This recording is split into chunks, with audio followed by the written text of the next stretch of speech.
Hi, hey, brother. Hey, Al. How's it going? Great. Good. Welcome, everyone, back to another episode of Siblings in Crime. Blake's in a little peppy mood today. Yeah. Passed my PC today. I mean, Tell him what that yesterday. is.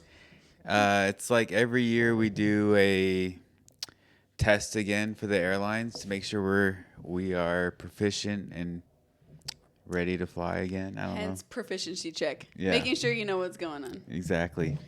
Yeah, so he's a little extra peppy, which is great. But as always, we are siblings who love true crime, just as it sounds. Yep, we Went love all it. out of order because I knew that you were excited. I'm actually tired, but You're always tired. Oh, I guess that's true. You got in late last night. yeah. We flew in from Vegas at like 8, and then we were stuck in a hold for like an hour trying to wait for Arizona weather to get better. And then it didn't get better, so we went back to Vegas, filled up with some fuel, and came back. Yeah, that's So, a lot. Yeah, I was just tired. I'm surprised you guys actually came back, but I'm I glad. guess it makes sense. Yeah, it was just, I think it was their base was Phoenix, so they were trying to get back. So, That's nice. yeah. That works out well. Well, sweet. Before we get into this week's case, first of all, as always, if you haven't yet, we're Siblings in Crime Pod on all platforms. So please like, follow, subscribe. It means the world. Yeah. We got a cool comment the other day, so we're stoked. Yesterday? Yesterday. Yes, I was going to say, we do want to make one correction on last week's episode, though, because last week we talked about the heroes or criminals, and whether or not these parents that took justice into their own hands, if that was a great thing or not. In my opinion, actually, I'm not going to say my opinion. It goes in last week if you're curious. However, the victim of the first case that we talked about, Jody Plauche, I thought it was really neat. He commented on our YouTube yesterday, and he did point out one correction that I want to make sure we correct it. It's just that the news reporter that kind of gave the tip to his dad on what flight was coming in, I said it was Carly McCord, and it wasn't. She actually passed away in a plane crash in 2019, which is crazy. And the guy's name was actually Bob Shidell, and he was the program director for WBRT Channel 2, and he was fired because he revealed the flight time. And so that's really the only correction that Jody pointed out, but I did want to make that a point to make sure we're trying to be as accurate as we can. And I thought it was really neat to hear from Jody himself. It sounds like I watched his interview. It was like an hour and a half long with this other podcaster, and it sounds like he has done a lot of healing, and he is awesome to keep up on his own cases to make sure that the story is getting told right. So I thought that was really neat. Yeah. Seems like a great guy. Mm-hmm. Well, this week's case is going to be a little different. There's a lot of puzzles to the pieces. Pieces to the puzzle. Pieces to the puzzle. There's so many puzzles to one piece. Can you believe it? Yeah, so put on your thinking cap again because there's a lot of moving pieces that you're going to need to figure out.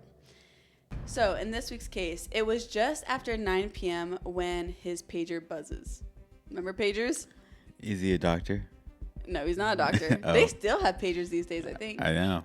Something like that. I don't know. I was not alive to ever see a pager. Were you? Have you ever seen a pager? You weren't allowed? I wasn't alive when they were like a thing.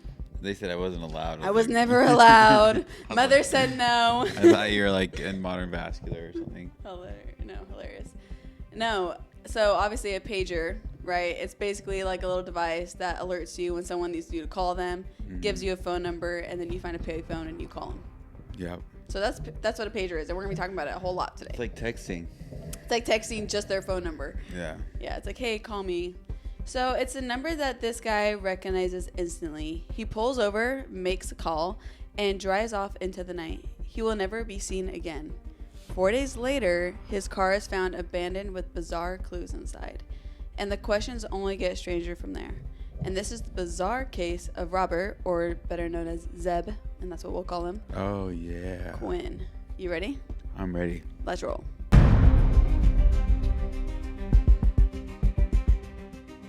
I think I have a tendency not to listen to missing persons cases because I get so frustrated without answers. And so I think I avoid a lot of missing persons. But now that I've been doing podcasting and stuff, I've liked them more because it's more like get the word out. Let's try and figure this out. So that's what we're going to be doing today. But this case starts on Sunday, January 2nd, in the year 2000. The hum of Walmart's electronics department fills the air with those fluorescent lights flickering, and it's the end of the shift for Zebb. He's 18 years old, and he slides the last PlayStation game into its case slot, clocks out, and pushes through the glass doors into the winter night. Zebb Quinn grew up in Asheville, North Carolina. So he's like the quiet, shy teenager a little bit. Like, he has his close group of friends and his little tight-knit. He's close with his family, but he's not out partying. He's not living like a dangerous lifestyle, as they say. Not into anything weird. He was He's a little bit of a homebody. Yeah, a little bit of a homebody. He was just a regular gamer, good guy. it sounds like. Maybe a gamer. I mean, he's in the electronic department, so maybe he likes it. That's cool. Yeah, he's going to community college while he's working at Walmart. Smart guy. He's saving his money going to community college. We love that for him. Yeah. And he's going into the ROTC program because he wants to go into the military. So he loves our country. Yeah. We love him for that. Yeah. So all around seems like a pretty decent guy. Yeah. But this Sunday night, things shifted. Outside, the air is crisp enough to bite your skin. Zebb zips his Walmart jacket up to his chin, and in the parking lot, he goes, makes his way up. That was just the weirdest one. Bite your skin. I knew you were going to be like, right when I typed that, I'm like, Blake's going to freaking eat me alive for this one. All right, sorry, keep going. Hate on a girl that tries to be creative. Keep going. No. He makes his way out to the parking lot with the orange lights casting pools of shadows as he's going through the rows to his car. He's not heading straight home this night. There's a 1990s Mitsubishi Eclipse. That's such a hard car name. Yeah, well, it's not English. Japanese. I mean, maybe it's English. I don't know. I don't really get it. It's Japanese. I know it's Japanese, but I mean, like, do they say Mitsubishi or do they say something else? I think it's just a name. Yeah. It's the same thing. Mitsubishi Eclipse. He's been talking about this for a couple days now, I guess. And I looked it up. I'm like, this is the most basic, like, hot rods type of car. Like, that's like the most standard looking toy car ever. But he was excited for it, and so he was going to go after work. His coworker, it's kind of like his, depends on reports, but it's like his best friend coworker.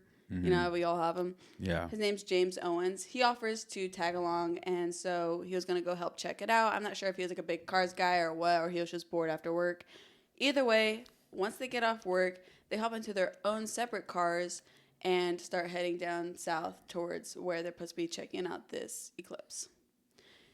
About 9:15 p.m., two vehicles pull into the Easy Stop gas station on McDowell Street. A light blue Mazda, which is Zebb's, and the dark Ford pickup, which is James' truck.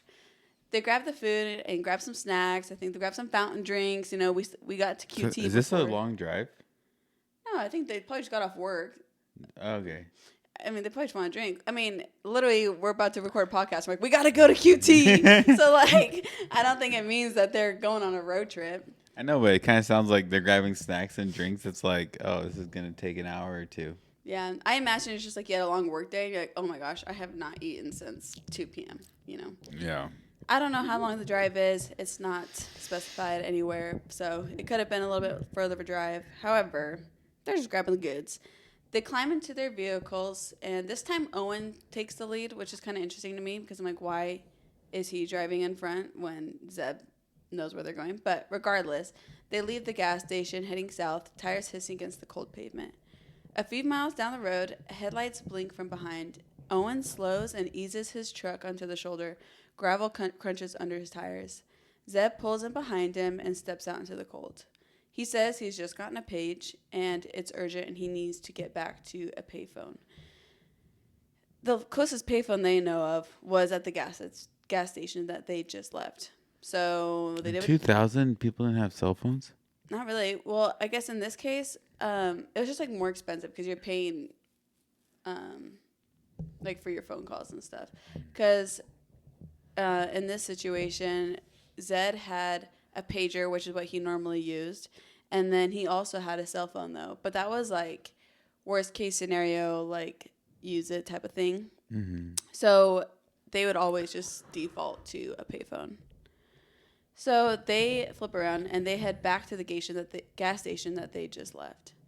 They both turn around, heading back through the dark, retracting the same route, and the easy stop comes into view once again. The windows glowing yellow against the night. This time, only Zebb gets out, of course, because he's the one that needs to make the call. He walks straight to the payphone mounted on the exterior wall. The handset swings slightly as he lifts it, and he presses a couple buttons, holds it to his ear. The call doesn't take long. It's very short. He hangs up. He walks back over to Owen, lets him know, hey, change plans. I can't go see the car tonight. I need to head out. And so he backs up his car, and it's noted that as he's pulling away, he pulls out of the gas station, and he bumps into his buddy's truck, the back of it. So he hits his truck somehow as he's trying to pull out and leave the gas station. He goes his separate way, and Owens is like, okay, I'm going to go home. So he leaves. Is there a CCTV footage of this happening? There's CCTV footage inside the gas station, and there's nothing that has been captured outside the gas station. So this could be fake? So we don't know what's going on here. Owen could be a murderer? Owen could be a murderer. Just kidding, Owen. No, this is his friend who's like just telling his story. Yeah. So it's nearly midnight, and the small Asheville house is quiet. His mother, Denise, glanced at the clock again because Zebb said he was going to be home in a couple hours after work. And it had been 3 hours, and so she's getting a little worried. She's thinking maybe this was further than they expected. Like you said, it's not like anyone's giving distance, like how far a place. Like maybe they like talking about cars. Maybe they got along. Maybe they went to dinner. Right, so she's thinking of all these possible things that could be going on and why he's so late getting home. Yeah, I don't really get why they're going to see a car that late. I know. I was like, what can you even see that late at night? I mean, unless it's in a garage, but it's like you're just taking a look. It's like pitch black outside. I don't know. So, I mean, flashlights. So it seems kind of odd behavior to even go look at a car this late, but we know he's going to school and work, so maybe this is just the only time that works for him. Mm-hmm. By the time she goes to bed, it's after 1 a.m., and of course, she doesn't sleep much. Her son is not home yet. Every sound outside is filling her head with possibilities of, is he coming home? Is he not? Where is he at? And all that time ticks by. It's now morning. It's January 3rd at this point. She wakes up early and checks his bedroom, and just as she feared, it had not been slept in, and she goes outside, and his car is not home. So she calls his pager, or I don't know. Pages his pager? Yeah, I was like, is that the right terminology? Mm. She pages the pager with no response. So she finally calls the cell phone, which got no response, as we imagined, straight to voice message. Hoping for an explanation, she even calls Walmart. I guess he was supposed to be working this day as well, January 3rd. Mm. The voice on the other end tells her that someone called in for him this morning and said he was sick. So the coworker said he knows Zebb, and he didn't think it was Zebb. But of course, like telling that to this mother, she goes into like panic. Mm. She's like, "Are you sure?" Like, it's just she freaks out and immediately calls the Asheville Police Department, which is a good response. She files a missing person report describing her son, his car, what he had last been wearing. Officers write it down and begin circulating a bolo for his light blue Mazda. On paper, it's just a missing young man, but in Denise's kitchen and in her mind, it feels like something much darker is going on. So we're still in the morning of January 3rd. The missing person report for Robert, or Zebb, is what we call him, right? Quinn, hits the Asheville Police Department's shift board. Officers start with the obvious. So where was he headed? Denise explains the plan about the eclipse, that his coworker Jason went with him, and they were going to go check it out. So detectives drive on out to Walmart, asking for security footage from the lot and for a list of employees that were working that night. Owens confirmed that they caravanned over to the gas station for some snacks and drinks before driving down toward the seller's address. He says Zebb pulled over, mentioned the urgent page, and then wanted to get to a payphone. That lead takes investigators straight to the easy stop on McDowell Street. So far, James has been very cooperative, tells him exactly what happened that night, and now detectives are rolling up. And this is when they found out that the gas station did have the CCTV footage from the interior. So what they see is at 9:15 p.m., that grainy footage shows two men coming in from the cold. It's very casual. They get drinks. The detectives pause the tape, leaning in, and they positively identify that it was James and Zebb. And the store clerk confirms James? James Owens is his name. Oh, okay. Yeah, James Owens. They positively identify, or sorry, did I say James? Jason. Jason. Jason Owens, yeah. Okay, cool. James. Good catch. The store clerk confirms that it was those two guys. He said they're very polite. It was very casual. Wait, how old is Jason? Jason is like mid-20s. I think he's like 25 or something at this point, and Zebb is 18. So the store clerk doesn't say anything stood out, and there's no footage of that second stop that you were talking about. There's no footage of them coming back the second time, and this is unclear in the sources whether or not there was just no cameras in the position of looking at the payphone, or if there were and they didn't see them on the cameras. So it's unclear why there's no footage, but we know we don't have anything. They note the details, then kind of pivot to the pager, because this seems like kind of the trigger point, and they had to make sure that he actually got paged in order for his story to line up. Can you see who the page came from? Yes. Oh. So they subpoenaed the service records, and the number that buzzed him at 9:10 p.m. comes back to a landline in Asheville. When they knock on the door, page people on a landline. I guess. I think it's like literally like you just call them like, this is the caller ID. That's like all it is. It's a middle-aged woman, and it's Zebb's aunt. Her name's Ina Ustich. Or Ustich. Ustich? Yeah. That's weird. Ina. Yeah, super weird. I guess they weren't very close, too, so it's even weirder that we don't really have that strong of a relationship. It's not like they're calling each other regularly. That's like not a normal thing for them to do, to contact each other. What does the aunt have to do with this? That's what I'm saying. That's like, weird. That's really odd. So it's already odd that she would ever page him, and then the timing is just weird. Like, that's the last thing that happens, and then Zebb goes missing. Sketchy. She's confused because she's like, I didn't send him a pager. No, she's denying it? She's denying it. And they're like, oh, we have, like, records that you did. Yeah. And she's like, someone from my house is doing it. Well, extra weird. So she tells him that, hey, I was actually out at dinner all night with my friend Tamara, and I was like, I have an alibi. I was hanging out with her. But also something weird that she knows. She's convinced that someone broke into her house that same night. She says that nothing is missing. No one lives in her house with her? No, no one lives with her. She's by herself. Now somebody broke into her house. Oh, very mysterious. Yeah. No, but the weird thing is, it's not like she's saying, oh, my TV's missing in my computer. It's things are rearranged. She's like, my picture frame wasn't there. It's moved. Like, things are rearranged, not like furniture, you know. But she says it seems like someone was in her house, but nothing's taken. So she is kind of crazy and remembers everything about her house. She's like, this is 10 degrees off. Yeah. It's like, I always put this facing. I know, seriously. Just kidding. I don't know what it is. And so it just seems odd. And the officers don't even know, like, what to do with that information.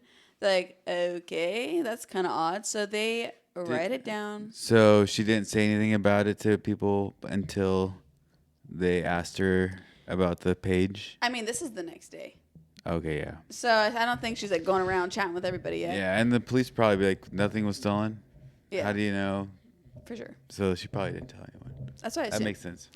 Well, so this is, like, literally the first day he's going missing. So he went missing the night of January 2nd. This is only January 3rd.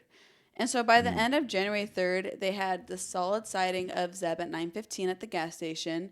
They had confirmation that the page was from his aunt, Zebb's aunt, which is weird. At 9:10? At 9, yeah, it's at 9:10. So it checks out. If he got the page at 9:10, he's back at the gas station. Yeah, but they don't know when they went to the gas station. Well, they knew that he was there at 9:15 on the CCTV footage. But it seems weird. He got the page before? That's what it seems like. Interesting. Maybe depending on the sources, maybe the times are off. Yeah. Because it would make more sense with Jason's story that he got paged after they left the first time and he came back. But it seems like it's all in the right time frame. Mm-hmm. So maybe there's some, like, misprinting there. But so that kind of collaborates with Jason's story. So it's kind of checking out that he did get the page. But interesting enough, they're going through this and they can't confirm or conclude that there was even a record of a car being sold for A Mitsubishi. Zebb to go. Yeah, Mitsubishi. For Zebb to go check out. How does his mom know then? Well, I think Zebb told him that he was going to go look, but they're trying maybe to, Jason was like, "Hey, let's go look at this maybe. car." So that's why. Ooh. Well, it sounds like Zebb was talking about it for a few days, and so whether it was brought up by Jason or not, I'm not sure. But it seemed odd because he's been talking about it, and then they can't find any evidence that there's a car for sale. They're like trying to find ads for it, and they're like, it seems like he was really set on going to this destination, but there's no one that they can even reach out to say, hey, were you expecting Zebb Quinn to come by and check out your car? That's the thing. It's like someone coming to look at your car at 9:00. Yeah, it seems weird from the start. So the investigation is like officially moving like right off the bat, but really slowly because there's like all these questions going on. So if things weren't odd enough, 4 days later on January 6th, the year 2000, a call comes in to dispatch. A man says that he thinks he spotted the car that has been advertised on the Bolo, and it's outside a Little Pig's Barbecue in Asheville. That barbecue restaurant sat across the street from the Mission St. Joseph's Hospital complex. So patrol arrives, and it's the Mazda they were looking for. Unmistakably, light blue. It's exactly what they want. But the weird thing is not just like sitting there abandoned. The headlights are still on. The driver's seat is shoved forward kind of awkwardly. On the back windshield in pink lipstick are 2 marks. One, a set of lips, and then another marking of an exclamation point. In lipstick? In lipstick. Where was it? On the back windshield. Like big? Yeah, big. I'll show you a picture. But it's like the lips are like taking up the whole thing, and then exclamation points in front of it. Super weird. To add to Is that it a love weirdness, triangle? Well, to add to that weirdness, this is like so random. There was a tiny black Labrador puppy inside. The freak? Yeah, I know. There's a live puppy just like in the car. And it was like, I guess like when they got there, the dog was like trying to get out or whatever. Side note, kind of cute. A detective went on to adopt this puppy. Oh, nice. So it went to a good home. It kind of seems like they're just trying to throw out all this random stuff at the cops to That's what confuse them. Feels like. Like, where do you get a random dog just to like leave in this car? And also, you didn't want to. The car must have just gotten there because you can't just like leave a puppy in a car for a long period of time. Mm-hmm. But inside the car, so like that was like the exterior. Then they see, and then they see the puppy inside. Whoa! First thing that comes up is puppy. That's funny. That's crazy. Mm-hmm. Then they see the puppy, and then as they continue to do the search, on the passenger seat, they find a plastic hotel key card, and in the back, there was a jacket that was confirmed to not be Zebb's. Weird. So we have a couple things inside the car that are also very mysterious. Did you see the markings with lipstick? Mm-hmm. Super weird. Yeah. Like, not a great drawing. I was like, what the heck is this? So the investigators see this, and they're, of course, like, what is going on? Like, are they exactly what you were saying? Are they just trying to throw us off? Like, these clues seem to lead to nothing. So they start with what they see as the most obvious lead. It was the plastic hotel key card. They figure if they can find out which hotel this goes to, they can find more footage, they can find out who was there, and maybe it'll lead them to a name. But they go through all the local hotel systems, and they don't find they do not find a match. So they even walk over and they go to a half a dozen front desks around Asheville, hoping that a clerk would recognize the brand or the card. I don't know if it's just like, maybe it doesn't say like Marriott on it, or whatever. Because just white or something? Yeah, because they're not able to identify where it's coming from. But what if it's like just a key card to get into like any office building or something like that? Yeah, that's what I was thinking. Because, I mean, we have like a key card for employee parking, I'm like, I don't know if it's something like that, if it's just like not really marked. They're under the impression that's for sure a hotel. I don't know what clues led to that. Maybe back in the day there wasn't a lot of cards. Key cards. Yeah, that's true. They're like, we have to use real keys, So they like do a full sweep of the area, and they don't find any hotel that could match, one, this key card, and two, no one's gonna be able to positively identify anybody just off of this random card. Yeah. So that kind of leads to nothing, unfortunately. And then the puppy too was checked. I mean, they checked for a microchip to see if it had any personal or any owner. Yeah. didn't. I wonder if like they could find if anyone's selling a dog Right. in the area. Well, they checked the lost dog reports across the country. No one's reported any dogs Country? missing. Yeah. Oh, Or wow. county, sorry. Oh, County. geez. That'd be wild. There's like tons. Yeah. They're like, good luck. Yeah, no, they look across the county. No missing puppies. It doesn't seem like there's like anything on. I don't know if they have Facebook Marketplace, but no obvious selling. Like there's no like flyers out sign. looking for their lost dog or whatever. So there's no connection to Zebb or his friends that they actually knew anybody that had a dog like this. So eventually the officer just kind of was like, oh, no one owns it. I'll take it. Yeah, so they don't find anybody. So that's like a huge mystery on its own that no local place has sold a dog. I just don't know where you get that dog. That thing is so weird to me. Yeah. That one piece, I'm like, what the heck has that to do with anything? Yeah, the guy's like, oh, crap, I brought my dog. I need to get rid of it. I know, it's so weird. So Just leave it here. Yeah. The cops will get it. Horrible. You just hope it Throw goes him to a off good the- home. Yeah. Yeah. Throw him off our case. That's horrible. So weird. Throw him off the trail. Yeah. And then they continued to search with the items found inside the vehicle, which was the jacket that was not Zebb's. And then they also had like some water bottles and stuff in the back. So they send this all to the lab. Crime scene techs bag hair and fiber samples from the interior of the Mazda. Prints are lifted from every smooth surface, and the results start trickling back. And There's a match. no usable fingerprints. Oh. No hair or fibers matching anyone tied to the case. So they have like this DNA sample, but because they have no one to like tie it to, it means nothing, right? Maybe they put the dog in there to Mess up evidence. That would be so smart. Yeah. That's actually crazy. That's a weird thought. I didn't think about that at all. That would be like too smart of a crime. Yeah. You don't know. True. One small thing stands out to officers processing the car is that, like I said, the driver's seat was pushed pretty far up. Maybe someone was in the back seat. Maybe someone was in the back seat. They thought maybe the driver was really short because Like a girl. yeah, That Zebb has is lipstick.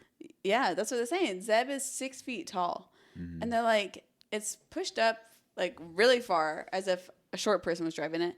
And then they have lipstick in the back. That seems like an odd thing to have. Like maybe it was a girl, but every lead is kind Maybe of she was a crazy ex. crazy. Actually, like exclamation point lips. Yeah. Every lead, like they put in every thought they had. Everything is logged, but by the end of the week, nothing from the Mazda is really taken hold. As detectives work the phones, Zebb's friends start filling in some of the blanks. Lately, he had been spending time with a little young lady named Misty. Ooh. Misty, she wasn't single either. She had a boyfriend named Wesley Smith. Wesley, dun dun. Police. Why was he hanging out with her? Well, that's like the weird thing. I don't know how people just do that. That is crazy to me. The fact that like love triangles can even be a thing is so repulsive. Mm-hmm. People who knew Wesley describe him as controlling, quick-tempered.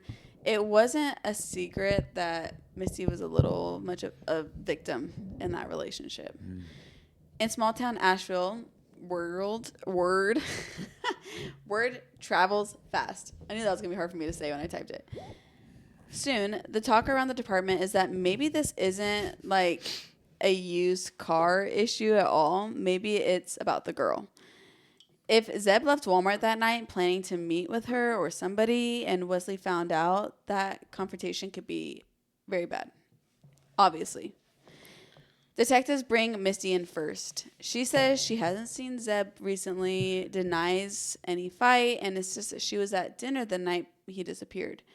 When asked about Wesley, she doesn't really want to talk about him, which everyone knows she's a victim, so maybe it's out of protecting herself, maybe it's out of protecting him.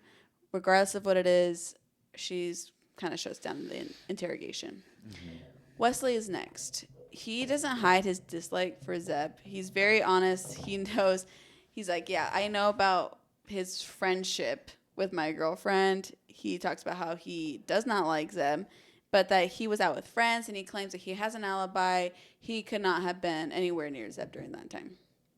For a moment, it feels like the case might be cracking a little bit because, I mean, between money and love triangles, like that's like the two prime things that cause murder, it seems like.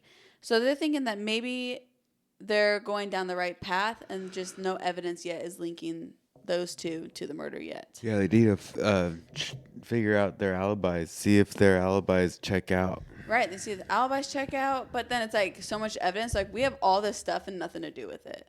So like maybe we need a confession. Inside the Asheville Police Department, there's a whiteboard with Zebb's name at the top and a shrinking list of leads. Misty and Wesley are still up on the top of the potential suspect list. Officers know they don't have enough to charge them, of course. There's no physical evidence, no witnesses putting them at the scene. But the tension between Wesley and Zebb still feels like it could be a really strong motive. Then there's that page, though.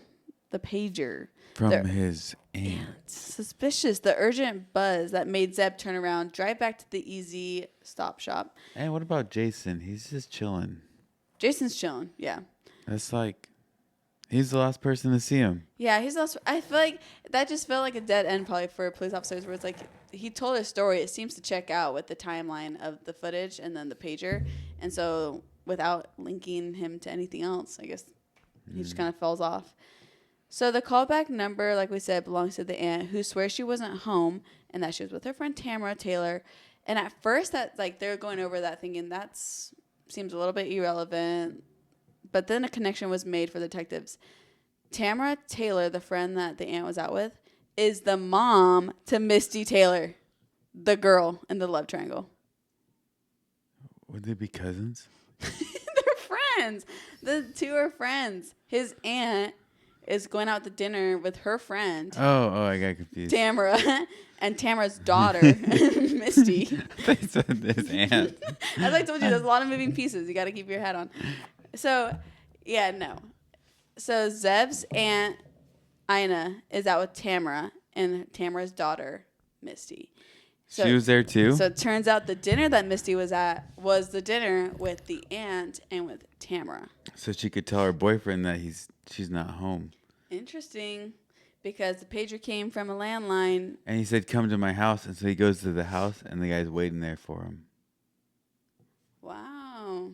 That's a theory. Wesley. That is a theory. So that's obviously like, at the point where they find this out, they're like, does that matter? Like, is there connections here? They don't know, like, where that fits in to the case, but, like, that seems relevant. We're going to write that down. And so they do. The case sits like this for years. Whoa. A tight knot of, like, half-connected dots. So there's, like, so many pieces that they just aren't tying together. Yeah. 15 years later. Holy smokes. Time goes by, yep. 2015? What? You're so good at math. Yeah. 15 years later, something happens that forces Zebb's name back into the headlines. It starts with another missing persons call. This time for a husband and wife, JT and Christy Codd, and their unborn daughter, Skylar. Christy was a local chef who'd competed on the Food Network show. I guess she was like kind of well known on this like network, which is kind of neat. It's cool looking back at her videos and her performing or whatever. And JT was like a camera guy and in production. So I'm not sure if that's how they met, but anyways, they had just recently moved to Asheville. Their home sits on a quiet rural property outside of Asheville. And when deputies arrive, they find signs of violence. What follows is one of the most disturbing murder investigations Buncombe County has ever seen. It was dismemberment, burning, and a suspect who confessed to in chilling detail. According to the reports, they had hired a contractor to come in and work on some home projects. Wesley. Dun dun. They entrusted this contractor with the key to their home and $7,000 up front. Jeez, leading you never want to investigators pay contractors up front. That's crazy. Leading investigators believe that money was probably the motive. The theory goes that this contractor ran over Christy with his car and then went on to dismember her and burn her in his own stove. It is... Why did you burn him? Probably trying to get rid of evidence. The manner of death for the husband, JT, is unknown, but the fate was the same. He also was dismembered and burned, as far as They just don't know. He wasn't hit by a car, as they suspect Christy was. Why didn't he just dip out and just not do the work? I don't know. The contractor's name was Wesley. Jason Owens. Oh, really? Jason Owens. For people in Asheville, they're like, oh, that's familiar. And his name comes right I knew back. that guy was suspicious. Why did he not question more? I know, you kept bringing him up. Yeah. I'm like, I don't know. Quick break. So, Getting good. Just kidding. What was that? I said it's getting good. I know it is. When the name Jason Owens hits the news in the Cod murder case, detectives working on Zebb's are like, oh, let's go find him. Like, this is a huge lead for them. Obviously, like you said, he was the last known person to see Zebb alive. Jason Owens is brought in for questioning about Zebb's case. And this time, he talks a little bit. But what he gives investigators is kind of like a maze of accusations and more questions than answers, honestly. For some reason, I thought I knew this case, but I don't think I do. I just know the name. 'Cause I thought he just like went missing and no one knew where he went. Not like he got murdered. Yeah. I feel like the name sounded familiar, but when I was reading this, I'm like, I don't remember anything about this case. Yeah. So this is what... And I thought he was alone. I thought like his car was just found and like his clothes were found random places, but must be a different guy. We did a case like that in the beginning of Siblings in Crime. Interesting. But so Owens is like, hey, I'll sit down with you, and here's what happened. This is his main claim. Keep in mind, he's an unreliable source. Self-defense. Right. No. That's usually how it goes. Owens says that he actually lured Zebb out on January 2nd, 2000, at the request of his uncle, Walter Gene Owens. Okay. Weird. He claims that Gene, that's what he goes by, told him to bring Zebb to this meeting spot. According to Jason, Gene had been hired by Wesley Smith, Missy Taylor's boyfriend, to kill Zebb because of the supposed love triangle. Owens insisted he did not assist in killing Zebb. He just purely disposed of the body after the fact. Jeez. This is what he says. He's like, it's my uncle. Very convenient for him. His uncle has already passed away. So they're like, great, but that tells us nothing. They can't question the uncle at this point. And that just seems like an easy person to point fingers to. But also they're pointing fingers at Wesley as well, that he is kind of like a hired hit. So then over time, he keeps getting investigated, keeps getting interrogated, and his story starts to shift a little bit. Another account says that Jason Owens says Zebb was killed in the Bent Creek Experimental Forest, that's where he was murdered, not like on the side of the road or anywhere else. He claims that Gene, still his uncle, dismembered and burned Zebb's body there. But sounds like something he would do. That's a good point. That's a good point. Exactly what he did. Wow. You're so much smarter than me. I literally don't even think about these connections when I'm going through it. I'm like, oh, that's interesting. Ding, ding, ding. But despite extensive search, so they hear that and they're like, oh, we're going to go check out the forest. No human remains were ever recovered. And so the stories continue to change, and it's hard to tell what's even accurate, of course. I don't remember. They didn't find the body? Never found the body. Oh, I thought. So they're going on a search, though. So, like, they looked in that forest area. Now they're like, okay, we got to check out Owen's property. So they go and start digging over there. What they dig up is a patch of concrete. And under it, they find fabric, leather materials, and hard fragments, is what they call it, buried underneath. So when they pull out all this stuff out of Owen's property, investigators never can confirm that the fragments were human bones. They're unaware of what it was, so they can't positively say that it is bone. Nevertheless, Zebb, right? Yeah. So no remains are ever officially tied to Zebb. Because there's no bodies, it make it hard to. Actually, they're not trying to convict him for that one. Right now. So they're just trying to get the story really together right now. One thing that was interesting that I didn't bring up earlier was that investigators also note something from the original 2000 timeline, is that shortly after Zebb vanished, Owens was, when I say shortly, same night, Owens was treated at Mission St. Joseph Hospital for head injuries and fractured ribs. So, the interesting thing is he tells people he that Zebb like hit his car, and then whatever. That's all he says about it. Turns out he ended up having to go to the hospital, and he starts telling people that he got in a different car accident the same night, and he went and got treated for a head injury and fractured ribs. And it was never proven whether these injuries were connected with Zebb whatsoever, but some people theorize like it seems like he had potentially been in a fight, like some sort of scrap. I can't think of the word. I keep saying conflict. I think it starts with a C, but commotion. Yeah. Like some sort of commotion of whatnot. And he was treated in a hospital that same night.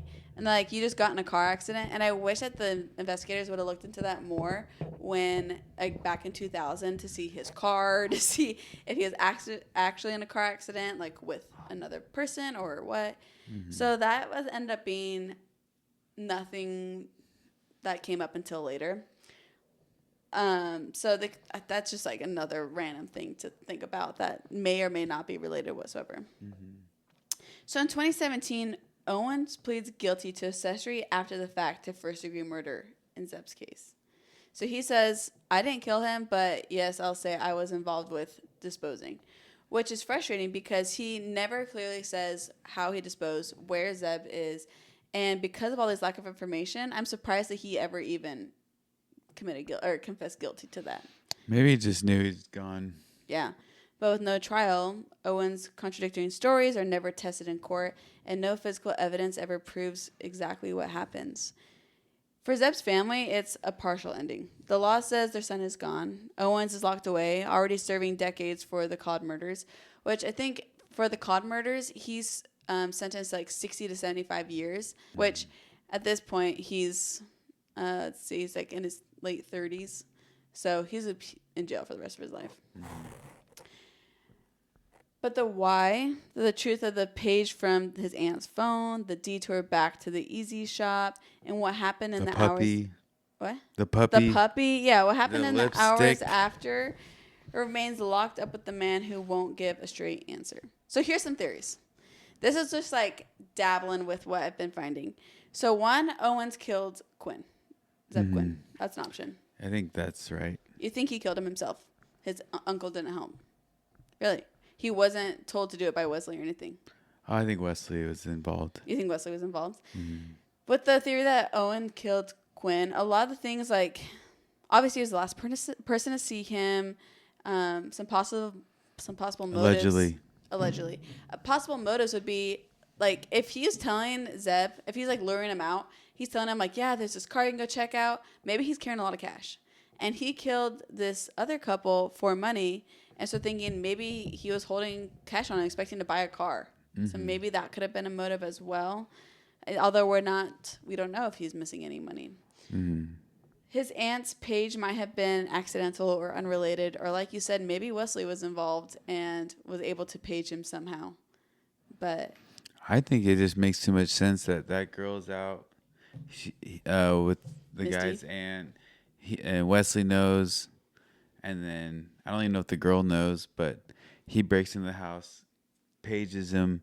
He thinks it's an emergency so they can get an alibi, and then they just kill him. That's crazy. Mm-hmm. I can see that. But then it's weird, like, the car, everything about the car was just to throw people off? Yeah. The lipstick, the puppy, the hotel room. Well, the lipstick key. makes sense, because it's like, stay away from my girls. My girl. Puppy, I have no idea. I feel like a girl would have drawn lips better on the back of a car. Yeah. I will say. That looks like boy. Mm-hmm. I can see that. So then another theory would be that Misty and Owens killed Quinn. So maybe Misty was involved, not necessarily Wesley himself. So there's a lot of similar points to the one that we just talked about. But they think Misty could have convinced Owens to kill Quinn that night. Money could have still been a motive, maybe a hit for hire. But Missy may have made the page from his aunt's phone to lure Quinn in, which, like you said, it's like the same theory, but with Misty instead of Wesley. And I don't know why she'd kill him, though. I don't know why she would either. I think it's Wesley. You think it's Wesley? Or Owen just by himself. So you don't think the uncle was involved at all? You think that he just made that up randomly? Yeah, so he doesn't get the blame. Why wouldn't he tell on Wesley? I'd be like, he did. Wesley told me to. No. He said, "Oh, if because if he kills them still for hire, he's still murdering someone. But if his uncle was killing someone for hire, then his uncle's the murderer, and Wesley paid him, and he's just disposing the body, which is less. So much more than me. I see what you're saying. Yeah, like if he brought Wesley into it, then it would look as though he was the murderer himself. Yeah. I see. Yeah, because that's like a common one, bringing Wesley into it. A lot of people think that Wesley has involvement, which Owens really has no motive unless it's money, unless he's getting paid somehow, or if he's just the only psychopath that is able to do it. Because, and Wesley just has the stronger motive, pure jealousy. And one thing that's interesting is that the where the car was dropped off across that hospital, that's where Jason Owens' mom and like cousin or something work in that hospital. And they're like, well, maybe that was an easy drop-off place for Jason because he can go across the street to where his mom works, or like maybe he's familiar with the area. But then some people are saying, what if Wesley dropped it off there as an intimidation? So people are throwing a lot of different stuff out there. But none of this explains the paging, the potential break-in, the hospitalization, the live puppy. We can't drop the puppy. The hotel room key. One random theory I saw was maybe, I'm just throwing all the theories out right now. Maybe Zebb and Misty were in it together. They wanted to like run away from Wesley. They went and got a hotel. She freaked out, changed her mind, called Wesley, and Wesley killed Zebb. True. Good. And like maybe the puppy was a gift to Misty. Mm-hmm. That's what they said. Yeah, maybe. So I feel like it seems out of character in what I've read about Zebb to try and run away for who knows, maybe a night or who knows how long. But I don't know. Especially because obviously he had work the next day. Yeah. Unless he was the one that called himself out of work calling in sick, but doesn't sound like it. Doesn't sound like it. So literally, like, and then of course, like the lipstick seems like just to throw cops off. Like those kind of stuff are just kind of weird. Like you have no idea like if these things even matter or if they're literally just to mess with your mind. Mm-hmm. But so much and so little information all at the same time led to Owens being the one that's charged for after the fact. And so no one has actually been charged for the murder itself of Zebb Quinn, even though he is now legally pronounced dead from murder. So this was just such a bizarre case. As I was reading it, I was like, I don't even know what I believe. And then you brought up a lot of points that I was like, oh, I didn't even think about that. So that is just the crazy, bizarre case of Zebb Quinn.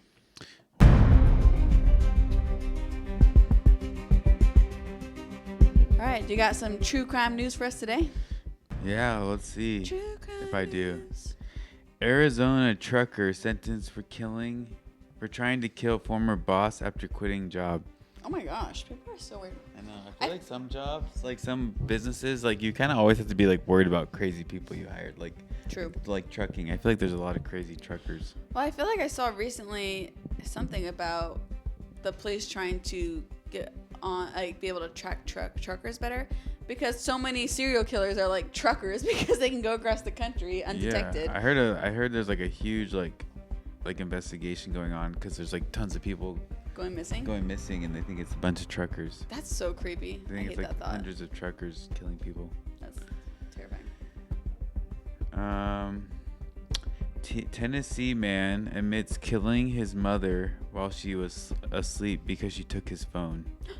How old is this guy? Tennessee man? He looked 21. A 21-year-old man will spend 3 decades behind bars for killing his mother after he became upset over a phone. That's so embarrassing for this guy. I know. That is like the most minor thing ever. It's crazy what addiction does. Yeah, and it's also crazy that like he's still at it with his mom and she can like take his phone away. I know. I'm like, dude, move out. Yeah, grow up, man. Yeah, there's better options. Go get your own place today. Adult. Teen convicted of forcibly punching a 61-year-old man causing him to fall onto concrete and die. Wait, I feel like I've heard about this. A man was recently convicted of hitting a 6-year-old man, causing him to fall and later die. So Jeffrey Sellers was found guilty on August 12th of multiple charges, including involuntary manslaughter, assault with force likely to cause great bodily injury, and battery causing serious bodily injury. He is set to be sentenced on September 10th and faces up to 9 years in prison. Did they say like why he even punched this random guy? The district attorney's office said the dog. So there's a dog involved. Let me see. The 18-year-old defendant and his girlfriend were walking with an unleashed pit bull who ran into Michael Davis's yard. Davis reportedly asked Sellers to get the dog, and an argument ensued. The district attorney's office said the dog was restrained, and when Davis walked away, the defendant cursed at him. According to prosecutors, Davis turned around and Sellers went up to him and forcibly punched Mr. Davis in the face, causing him to go limp, falling on the ground and striking his head on the concrete. That's crazy. Yeah. In Des Moines, Iowa, a 42-year-old woman will spend up to 2 decades behind bars for leaving her kids alone in an unsafe home that lacked running water, heat, and food. That's so sad. Yeah. Was that recent? Hopefully it wasn't in winter. According to prosecutors, Meyer's friend called law enforcement on December 20th, 2023. But yeah, December 20th? Yeah. Dang, it's cold in Iowa. I know. That's so sad. She said that there were possibly 2 children alone in a mobile home. Responding police located the defendant's 2 kids, 7 and 6, in a home that was unfit to live in, including a lack of running water, heat, and food. That's horrible. Yeah. It was also infested with cockroaches, rotting garbage, and other dangerous conditions. Heartbreaking. Yeah. I'll do one more. 37-year-old man pleads guilty to federal charges related to the kidnapping of 2 children after he allegedly stabbed the girl's mother. That's kind of crazy. But have you heard about all the kids going missing in Virginia? What? Yeah, there's like 50 kids that have gone missing, and people keep seeing this like ice cream truck going around at night. What? And there's like a video of a guy grabbing a kid at a mall. No, there's not. And so I saw on TikTok. I don't know. The ice cream truck? No, it's just different things. I would say, have you seen Choo Choo Bang Bang? That's literally my biggest fear. Oh yeah, I hate that. Send me that. I'm curious. 'Kay. That's so sad. Protect your kids. Protect your spouses. Everyone's out there doing bad things. Mm-hmm. That is it for this week's case. Thank you for tuning in this week. We'll be back next week with another episode of Siblings in Crime. Thank you.